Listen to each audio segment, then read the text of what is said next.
Given that I am a student of counseling and I am not a licensed therapist, the following video is used solely for the purpose of academic practice and training. This video is for educational purposes only.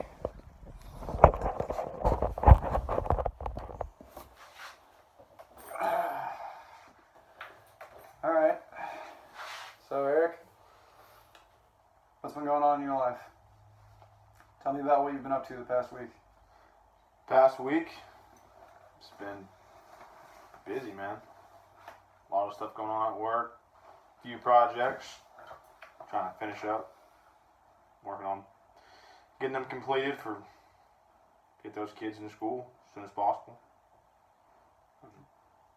Just a lot of work. All right. Yeah, that's good. So, what exactly is it that you're doing? We build schools. I do HVAC and plumbing for new construction schools. So right now we're at the stage where we just finished up with all the underground, putting all the underground plumbing in, and trying to get everything graded back out to get concrete poured so they can start bringing out the buildings, start going vertical with them. So I don't know, it's kind of the most crucial part to get everything done underneath the ground and start on the top out side of it. So I've just been busy, working a lot of hours. Right, so you're the one who's kind of running the project, aren't you? Yeah, I do like I'm like a superintendent for the plumbing and HVAC side, and I run all that stuff, and there's the electricians and steel erectors and stud guys and people who do the framing. But right now on the job side, there's just us, the plumbing, and then the electrical contractors out there doing their underground electrical and getting all that stuff done. Like I said before, they pour the concrete out. There's a lot of work to be done underground, and yeah, that's pretty much it. Build schools. All right. So you ever get a little overwhelmed or stressed out? Yeah, sometimes. I mean, I'm basically a subcontractor. There's for those jobs, there's the general contractor who basically encompasses the entire project. So he encompasses the whole school, and then he subs out each part of the work to different contractors. So, like for instance, he subs out the plumbing and HVAC, and my company, we bid that part of it, and we obtain that aspect of the project. So we're responsible for doing plumbing and HVAC or air conditioning. And their job, the general contractor's job, is he subbed it out to us, but he's still over us, and he pushes us to finish on time, and he makes the schedules and creates the deadlines. So whenever it's our time to do the stuff on the underground, he pushes everybody really hard to meet their deadlines. And so right now it's pretty stressful because we're trying to meet deadlines, we don't have enough people, and it's hard on me because I got to work with the guys that I have. So get in there, and people pushing you every day kind of gets to you. Right, so he kind of puts a lot of pressure on you, gives you guys a quota. Yeah, basically. Tells you, what does he do if you don't meet your requirement for the week? I mean, we don't necessarily have weekly requirements, but like monthly requirements percentage. They can withhold payment to your company. Say like if you said you were going to be 100% complete with the underground plumbing in a certain area by this date and you didn't make that, they can withhold payment for that month and basically take the money from you, and then they can go back in and back charge you for the additional overtime it's going to take to complete the project. So say if you held the job up by 2 weeks total because you didn't meet your deadline, then they can go back in and charge your company the amount of overtime they're going to have to pay the rest of the trades to complete the project on schedule. Really? So it's a lot of pressure. Yeah, so that would come out of your boss's basically, yeah, the owner's profit, and that would come back on you, and then that would come back on you usually losing your job. And do you feel like they ever have to make you be the bad guy since you're kind of the boss? You got to get on to Oh yeah, your boss is getting on you, so you have to get on all the other people to keep working, push that quota down. My bosses don't ever get on me. What I do, I'm responsible for the entire job of the jobs that I'm running. So I talk to my bosses probably once a year, every 6 months, whenever, and then they just ask me how it's going. And the only time I would ever have to be in touch with them or in contact with them is if I messed up somewhere. If I didn't make the deadlines or whatever else, and they would down to me. But basically, I take it all. I just try to do the best I can with what I have and try to meet those deadlines no matter what it takes. Sometimes it takes 80 hours a week, 90 hours a week, pushing your guys, convincing my employees to work those hours, and So you've been working this job for a while. Seems like you work really hard and you like it. Oh yeah. How long exactly have you been moving up through the company? Been with this company for like 5 years. Started out as a laborer basically, and then worked my way up to the ranks. So 5 years been with this company. Started from the bottom, worked my way up. Oh, I bet that's something to be proud of. Yeah, I enjoy it. Where do you think you want to be in another 5 years? Do you have any more goals or Yeah, absolutely. ladders to climb? Yeah, I mean, I have. Basically, I'm at the position now where the next part up, the higher. The only way for me to get higher is to like obtain ownership in the company. So, my next, my 10-year goal. I'll start with this company when I was 18. I made a goal in 10 years with this company I was going to obtain or have ownership in it. So, been with them for 5 years now, and in the next 5 years, I'm going to do whatever it takes to move up the ladder, either buy into the company or have some sort of percentage given to me as a bonus. And that's what I'm wanting to do is obtain ownership. The only way to be successful is being more successful than what I am now is to actually have ownership in the company. And if that doesn't happen, then I'm going to go out and start my own company.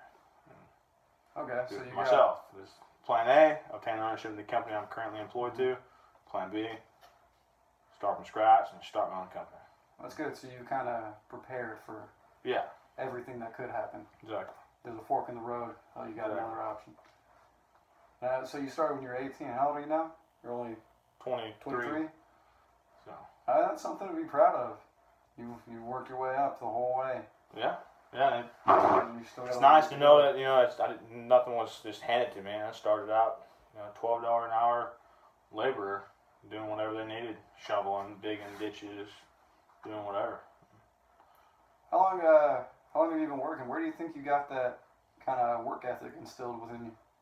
I live on a farm, and growing up, we had, the town I live in is full of farms and kind of ranch hand work that needs to be done. So when I was young, I started out working on a couple guys' farms that lived in the area, and You were doing this as a ranch hand? yeah, as a ranch hand. I probably was like 13 and started out by just working a few hours. My mom would either drop me off when I was 13 at this guy. His name was David Earl, he's a big time rancher in Farmersville. He'd drop me off there and just do odd jobs or help him, as simple as sharpening lawnmower blades to going out and helping his Mexican employees, cut the fields. He employed a lot of Hispanics and Mexican guys who would help him keep up with his farms and cut the hay and rake it and bale it, and learned all that part of the stuff, the handyman stuff on the farm, sharpening blades, doing whatever, fixing fences to baling hay to renovating his rent houses. He was really big into the rent house industry and had several 30, 40 different houses, and that kind of taught me the basics. We'd always have to go in after tenants would move out and do tape and bed, or do some minor electrical, do some minor plumbing, do some minor HVAC repairs, and learn the trade that way. And that's what brought me up. And just keep working. Yeah. Just keep going, no matter how tired you get. You just got to go until the work gets done. Exactly. That's good. So you said your mom is your mom the one who hooked you up with those jobs? Yeah, as a ranch hand? she's the one that pushed me. She pushed you into it? Absolutely. Where was your dad? He was, here or deployed in the military. So basically, when I was a young kid, he was pretty much always gone in the military. So my mom was the one that had to step up and keep me out of trouble. And the only way that I stayed out of trouble was if I was working. If I was home not working, I was getting in trouble. So, yeah, that's... She knew that was probably the best way to keep you out. Exactly. Keep pushing you, keep you working hard. That way you're too tired when you get home to Exactly. go That's why I get eat into dinner trouble. and go to bed, That's good that she taught you such a good work ethic. What has she been doing? Recently, for her career? What did she do while your dad was deployed? She was a stay-at-home mom then, so she had to stay home with us because most of us were, me and my siblings were homeschooled. So she was stay-at-home then, and now that we're all kind of older, my youngest brother's like 16, works for me. So he's with me all day. So she got back into school and became a nurse and she's in the medical industry, doing that stuff now. So she had an example. Her and your dad kind of gave you that example. They were both very hard workers. Absolutely. So the whole time she was a stay-at-home mom, she was kind of teaching you guys as well.